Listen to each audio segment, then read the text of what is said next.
All right. So thank you everyone for joining the DR Risk and Disaster Reduction Taster Lecture Series.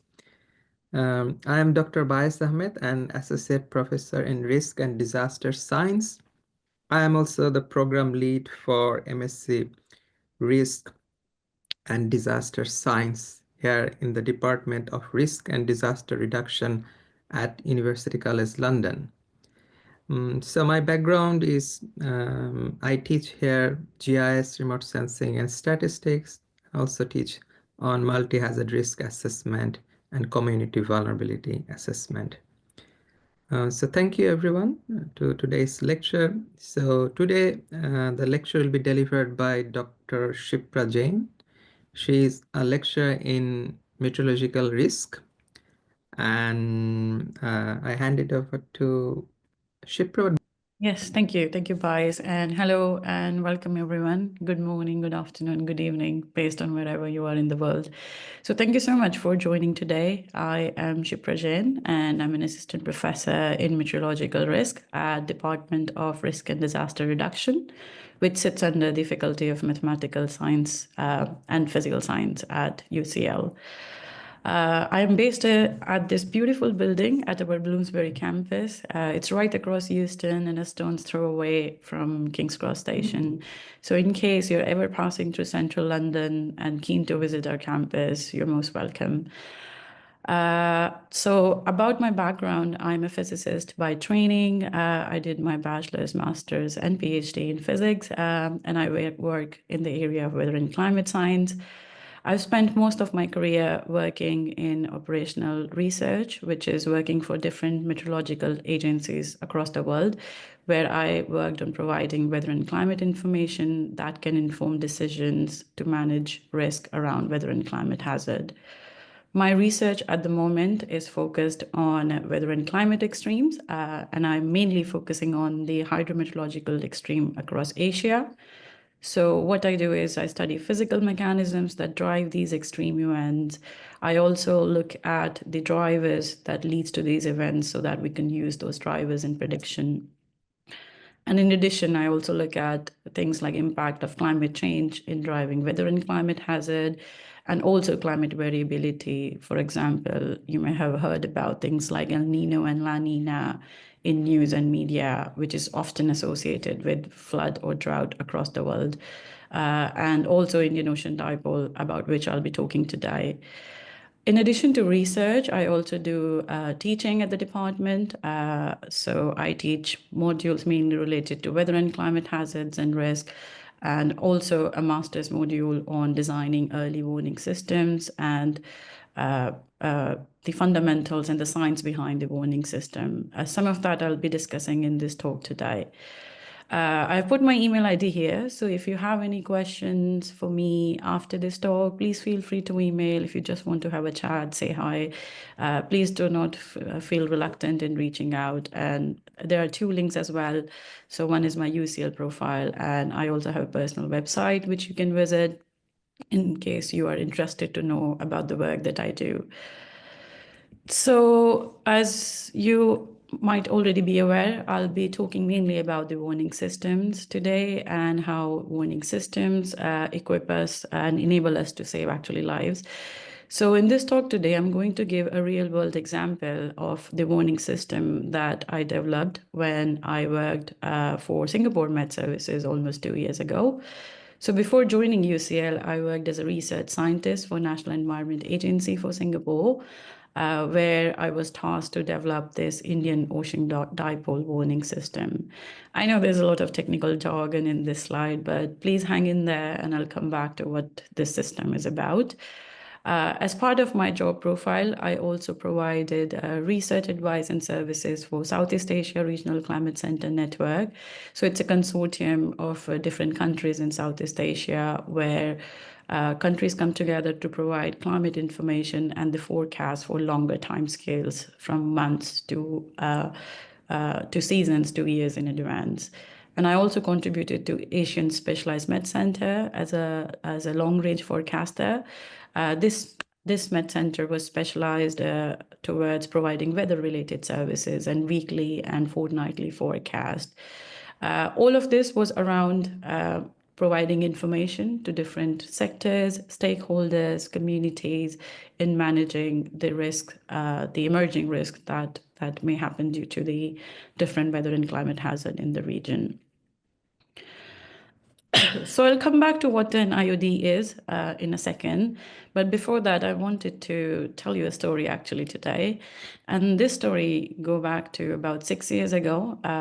I was not in Singapore at that time. I was at the University of Edinburgh in the UK.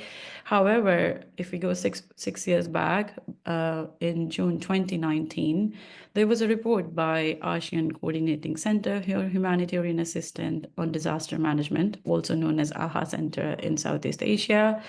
So this agency published a weekly disaster update on 25th June 2019. I think that you can still access this report, and I've pasted a link as well in my slide, which I would be happy to share after this talk. So in this report that came out in June, I picked some quotes from this report, which quoted that there was a widespread drought with about 100,000 people being affected in Indonesia, mostly in this part of the world. Indonesia's National Disaster Management Organization also identified several areas with potentially no rain, so no rain for more than 60 days. To remind you of the climatology, if you are not familiar with the geography and the climate of this region, so typically this is a dry season for south of equator, which is almost this part of the world. So having dry condition is not unusual. But given that these are tropical islands, they are very close to equator and have a beautiful climate where it rains almost every alternate afternoon. This was really unusual to not have any rain for 2 months straight. So this happened around in May, June, and over the summer of 2019, the situation evolved into a much larger and more intense crisis through a number of weather and climate events that happened over that region. For example, the Mekong River, it's one of the biggest rivers in Southeast Asia and one of the biggest rivers in East Asia. So this river is a transboundary river, which carries water from all the way from Tibetan Plateau in China to Vietnam, Laos, Cambodia, Thailand, covering 6 countries. So this river was at its historic low in the last 100 years, and the impacts of these type of dry conditions were really immense. For example, it had a large impact on food and agricultural sector, on the transport, fisheries, employment, power, energy, water resources. For example, there are 2 news pieces from a leading newspaper called Asahi, where they reported poor rice harvest in Southeast Asia, also threatening the food lifeline of the country. I'm not sure how many of you have been in Singapore, but I lived on that beautiful island for 2 years, and almost every day it rains in Singapore. It's around 2 degrees north of equator, I think. And you cannot get any closer to equator than Singapore, I guess. So it's an island. So again, very warm, humid, tropical climate. And it's very, very normal to have an afternoon shower during this season. However, despite being the monsoon season, there was very little rainfall in Singapore. So there was a dry spell which lasted about 16 days in Singapore. The water level in reservoirs were at historic lows, and these exceptionally warm and dry conditions also led to forest fires across Indonesia. These forest fires led to haze. For example, in this photo, these are 2 photos from Petronas Tower. It's a twin tower in Kuala Lumpur in Malaysia. And you can see here the difference in the air quality. So this was one of the days when there was haze, and this is one of the clear days. And because of this haze, there were health impacts. People People suffered due to breathing difficulties, transport was disrupted, schools were closed down, flights were cancelled, cultural and social events were cancelled. So I hope that you would agree with me that this event had a very large and cascading impacts, and the summer of 2019 was one of the driest on record, actually. So in this figure, I just wanted to show you the extent of the wildfires that happened in Indonesia. Often it's missed by global media, actually. We always talk about the LA fires or the Australian fires, but there are widespread fires in Southeast Asia as well. For example, this is a picture from a satellite called Sentinel-2, and the forecasters have plotted these red dots. These are the fire hotspots in the area during 1 week in September 2019. Also, want to emphasize here that it's only 1 week. So if you accumulate these figures for the whole of August and September, you'll see more red dots in this figure. So each of these red dots that you can see in this figure highlights the area where there was a fire. And if you look at the south of Indonesia, the south of Borneo Island, there is a very, very high concentration of fire hotspots. And virtually almost all of Indonesia, it's not just like one part, it's almost whole of Kalimantan, Sumatra, you can see large number of hotspots over this country. So another picture which came from Sentinel-2, this image is from September 14, 2019. And this picture shows one of the burnt areas over one of the islands in Indonesia. And you can see the extent of this fire. For example, this this brown patch, which is outlined by this white line, it covers around 77 square kilometer, and that's twice the size of Cambridge in UK. So you can imagine that how big these fires are, and it's only one example here. There were many locations of wildfires. I also have a video to show you, actually. So this video also came from a satellite. It's a time-lapse video of satellite imagery, and you can see large amount of smoke coming out from south of Borneo Island, east of Sumatra. So if you look at this animation, this smoke actually mimics cloud. It looks like these are thin wispy clouds, but these are not clouds. This is smoke that's coming from that large-scale wildfire happening in this region. It was not only Southeast Asia that was impacted in summer of 2019. For example, India recorded its latest withdrawal of Indian monsoon, which means that the monsoon season was much longer as compared to normal. Now, a longer monsoon season implies more rain, excess rain, which increases the risk of flooding, risk of water clogging, landslides, and can lead to cascading hazard. Australia reported large-scale drought and wildfires. Millions and millions of people were affected by flooding in East Africa. Just look at these numbers: 500,000 in Sudan, 1.5 million in Djibouti, 500,000 in Ethiopia. So many African countries, more than a dozen, were impacted by this large-scale event that happened in 2019. There were not only weather and climate impacts, there were also biological impacts of this event. In Indian Ocean Dipole, scientists found that there is an anomalous amount of chlorophyll in the east coast of Indian Ocean. Now, this actually disrupts the biodiversity and ocean system, the ecosystem of the ocean as well. And this event was so big, the media termed it as Indian El Nino. So you might have heard this word El Nino maybe in news and media, and it's often associated with very dry or wet conditions across the world. However, was that an El Nino? So that's the question that we tried to answer when I was working in the MetServices developing this warning system. So to summarize, this summer of 2019 was a perfect textbook example of multi-hazard, where one hazard was followed by another over a period of couple of months, and had impacts, such large-scale impacts that wouldn't have happened if all of these events didn't happen, if all of these events happened in isolation. For example, this red color over Southeast Asia shows warming, and you can see there was a widespread warming, not only over the land region, but the whole of the ocean was warm, actually. There was a severe drought. All that brown color that you see in this figure shows lack of rainfall and dry conditions. There were fires in the dry season. So the dry season for the Northern Hemisphere is January to June, which is for the north of Southeast Asia. But during June to September, there was a fire season in the south of Southeast Asia. And because of these fires, there was extreme haze and multiple impact, which disrupted the life and economy of this region.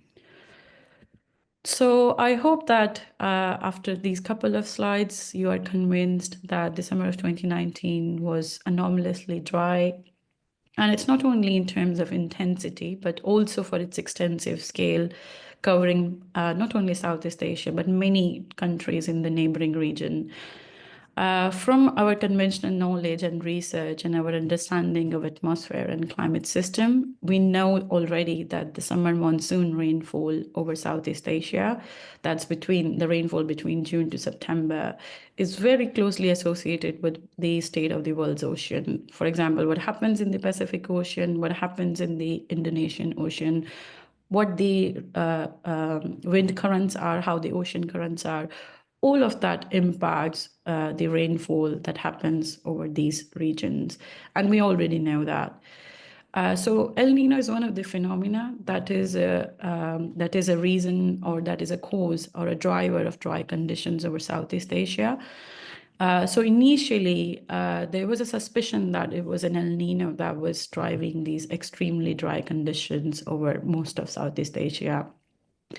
So on the figure on the right, I am showing an index that we typically use to monitor El Nino and La Nina in operations or in meteorology.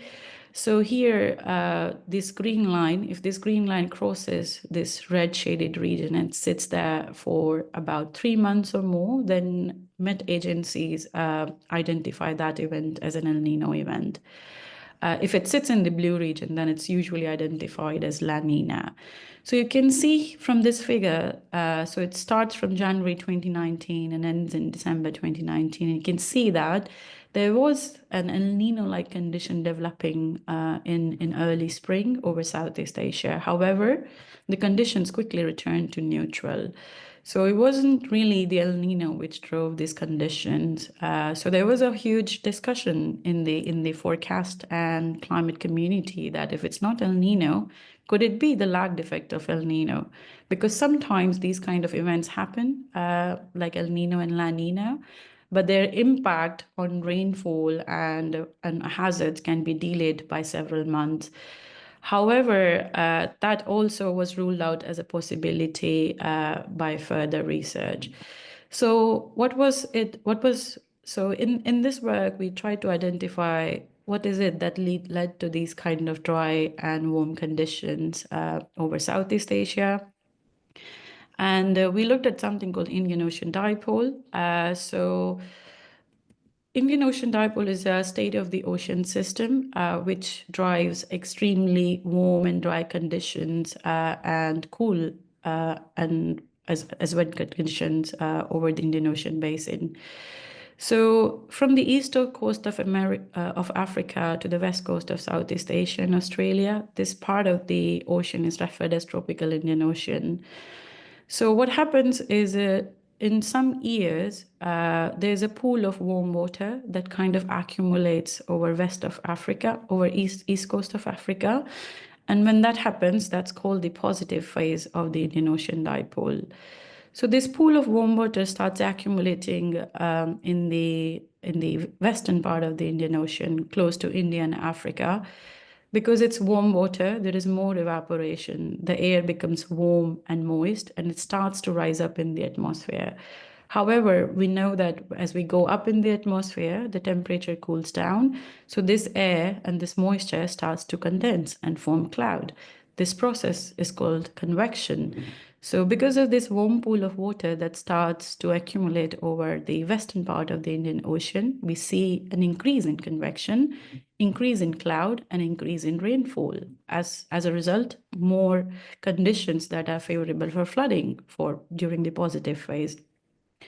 So when this warm air reaches the atmosphere and the moisture has condensed and has fallen as rain, it kind of spreads in the upper atmosphere, which you can see here. This is dry air. So it starts to descend now here, and it's over the Southeast Asia. We typically see cold and dry weather, and the same over Australia. And this is a self-persisting cycle. So once it sets in, it can sustain itself for several months, actually. So this is what happens in an Indian Ocean dipole, and that's the positive phase. Opposite happens in the negative phase. So rather than the warm pool of water accumulating over east coast of Africa, it accumulates over Southeast Asia, the same process, but it's in the opposite direction. So there is more rain, more warm temperatures over Southeast Asia and Australia, and relatively dry conditions and cold conditions over Africa and India. There's also a neutral phase when there is no temperature gradient, which means that the temperature between the west part and the east part of the Indian Ocean is very close to each other, and we do not have this circulation in place. Now, I want to emphasize that these circulations, for example, things like Indian Ocean Dipole or El Nino and La Nina, they itself are not identified as weather hazards, actually. However, these are some of the phenomena that drive almost all kind of weather and climate hazards. They have an impact on floods, on droughts, heat waves, also cyclones as well, and storms as well. So when I joined MetServices in 2022, I was tasked to develop a warning system to predict the Indian Ocean dipole months in advance. So this is what pretty much I did during my time, where we developed this real-time warning system, which we can use to issue warnings for the incoming event and the cascading events that would follow the Indian Ocean dipole. In this figure, I'm showing you a real data set which comes from NOAA. So this is the sea surface temperature anomalies. So this is, of course, a schematic and pictorial representation what an Indian Ocean dipole could look like.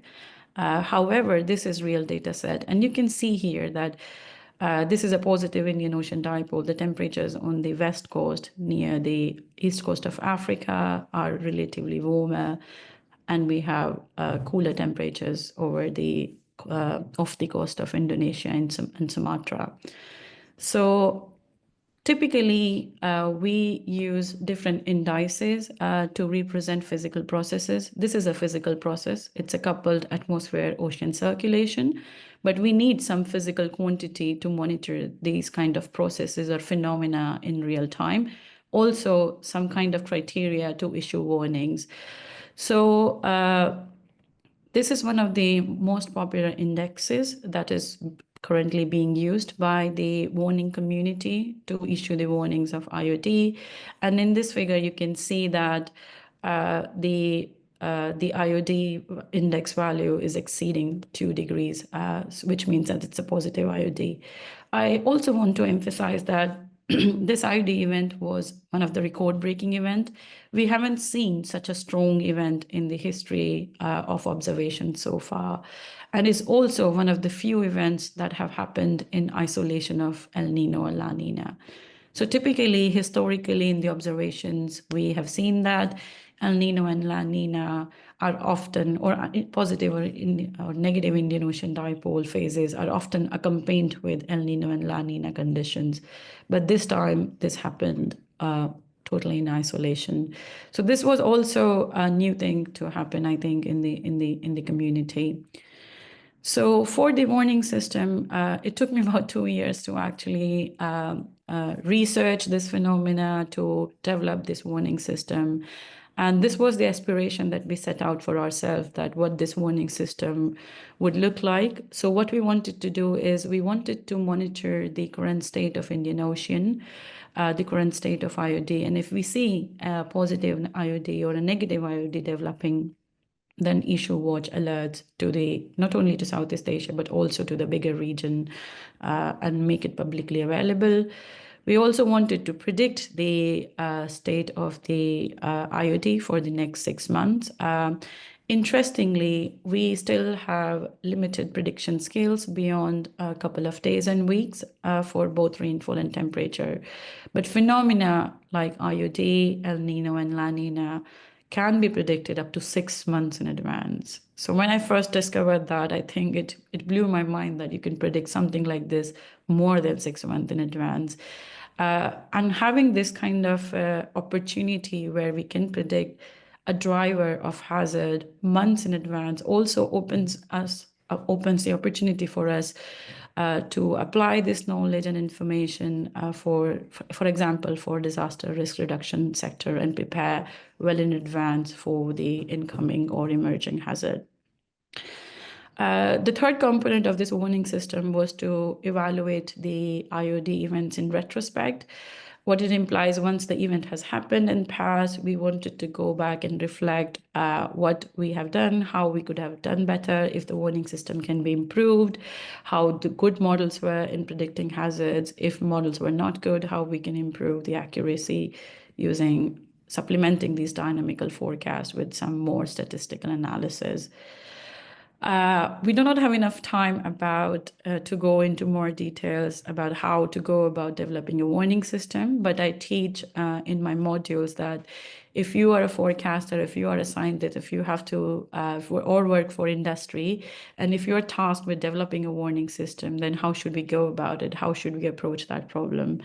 So you can join our master's program actually to find that out. But I wanted to leave you with some questions that we tried to answer in this piece of research that we did. So research is not always about answering or finding the right answers. It's also about asking or learning to ask the right questions. And this is what we also teach in our both undergraduate and postgraduate programs, that how to pose a question which is answerable, which is anchored in science, based on evidence, based on data and analysis. So, for example, if we want to develop a warning system, this is not only applicable to IoT, but I would say that this is applicable to almost all type of hazard. Then how would you monitor? How do you plan to monitor the hazard? Often we are talking about physical phenomena, like in this case, it's a physical mechanism, changes in circulation system that drive those hazards. So how are we going to represent that process in terms of a physical quantity that is observable, that is measurable? Which data we are going to use? Where are we going to find that data? Can we predict the hazard in advance? If yes, how far can we predict the hazard? Which modeling system, which modeling approaches, whether it's statistical or dynamical, are we going to use to predict a hazard? How good the models are predicting hazards? How do we issue the warnings? What's the criteria? Do we have objective criteria or a subjective criteria where a group of people meet and decide that, okay, now we are going to issue a warning? In real world, that doesn't happen. We do need some objective criteria in place before issuing warnings, because they have cascading impacts on different sectors. And how to issue IOD, or not only IOD, but hazard warnings.